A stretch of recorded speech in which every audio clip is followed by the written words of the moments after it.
வணக்கம். நான் உங்கள் அண்ணா டிவி ஜெயின். இன்று நம்ம பார்க்கக்கூடிய திரை விமர்சனம் திரு மாணிக்கம். சமுத்திரகனி நடித்து நாசர் உள்ளிட்ட ஏராளமான நட்சத்திரங்கள் நடித்திருக்கக்கூடிய ஒரு படம். படம் மிகப்பெரிய அருமையான ஒரு படம் தான். கேரள தமிழ்நாடு எல்லையில் ஒரு லாட்டரி சீட்டு கடை வைத்து நடத்தும் அந்த சமுத்திரகனியினுடைய வாழ்வியலை ஒரு அருமையா சொல்லக்கூடிய ஒரு படம் இந்த திரு மாணிக்கம். நந்தா பெரியசாமி இதை இயக்கியிருக்கிறாரு.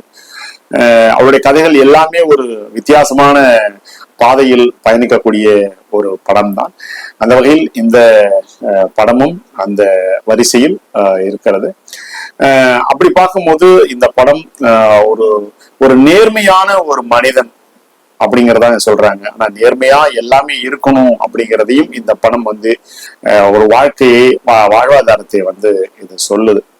ஒவ்வொரு மனிதனும் நேர்மையா இருக்கணும். நேர்மை மிகப்பெரிய ஒரு நிம்மதி அப்படிங்கிறத இந்த கதை அதிகமா சொல்லுது. ஒரு ஏழ்மையான குடும்ப தலைவனாக பாரதி ராஜா நகரத்துல வரும்போது அந்த லாட்டி சீட்டு கடையில அந்த பரிசு சீட்டை வாங்குறாரு. வாங்கிட்டு தன்னுடைய பணத்தை தேடி பார்க்கறாரு. பணம் இல்லாதனால அந்த டிக்கெட்டை வாங்கி வச்சுட்டு எனக்கு காசு இல்லப்பா, நான் பிறகு வாங்கிக்கிறேன், காசு கொடுத்துட்டு வாங்கிக்கிறேன் அப்படின்னு எடுத்து வையின்னு சொல்லிட்டு போறாரு.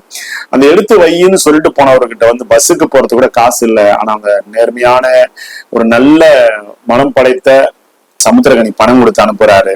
பஸ் ஸ்டாண்ட்ல பரிசு சீட்டு வாங்க வந்த அந்த பாரதி ராஜா பணம் இல்லாததை அறிந்து அந்த பரிசு சீட்டை எடுத்து வைக்க சொல்றாரு. எடுத்து வச்சுட்டு போயிடுறாரு. அவருக்கு வழிச்செலவுக்கு சமுத்திரகனி பணம் கொடுத்து அனுப்புறாரு. அந்த பரிசு சீட்டுக்கு தான் 1.5 கோடி ரூபாய் பணம் பரிசா விழுது.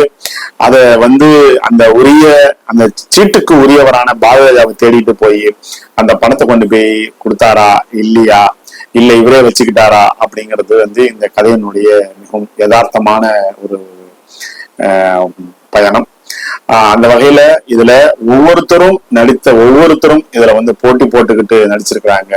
சமுத்திரகனியினுடைய மனைவியா வரக்கூடிய அனன்யா, பாரதி ராஜாவுடைய துணைவியாரா வரக்கூடிய வடிவுக்கரசி உள்ளிட்ட எல்லாருமே ரொம்ப அற்புதமாகவும் அருமையாவும் நடிச்சிருந்தாங்க.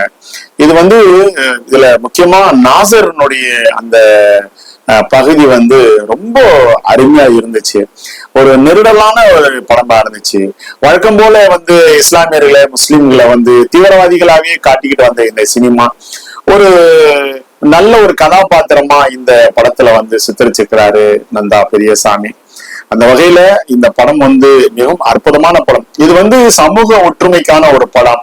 இது இந்த மாதிரியான படங்கள் தான் அதிகம் வரணும். அது ஏன் இந்த திரையுலகம் வேறு மாதிரியா திசை திருப்பி பல கோணத்துல இந்த மக்களை வேறு வழியில பயணிக்க வைக்கிறாங்க. இது ஒரு திட்டமிடல். இது ஒரு சரியாக கூட நம்ம பார்க்கிறோம். சமூக ஒற்றுமையே இந்த உலகத்தின் நிம்மதி அப்படிங்கிறத நாம தெளிவா நம்ம தெரிஞ்சு வச்சிருக்கோம். இந்த படம் குடும்பத்தோடு சென்று பார்க்க வேண்டிய ஒரு படம். இந்த மாதிரியான படங்கள் தான் அதிகமாக திரைக்கு வர வேண்டும் அப்படிங்கிறது நம்மளுடைய ஆவா. அந்த வகையில இது மாதிரியான படங்கள் அதிகம் வர வேண்டும் என்கின்ற ஒரு வேண்டுகோளையும் வைத்து இது போன்ற சிறந்த படங்கள் வெற்றி பெறணும், அப்பதான் திரையுலகம் நன்றாக இருக்கும் அப்படியும் கூறி மீண்டும் ஒரு திரை விமர்சனத்தை சந்திப்போம். அதுவரை உங்களிடமிருந்து விடைபெறுவது உங்களது அன்பு தம்பி அண்ணா டிவி ஜெயின். நன்றி, வணக்கம்.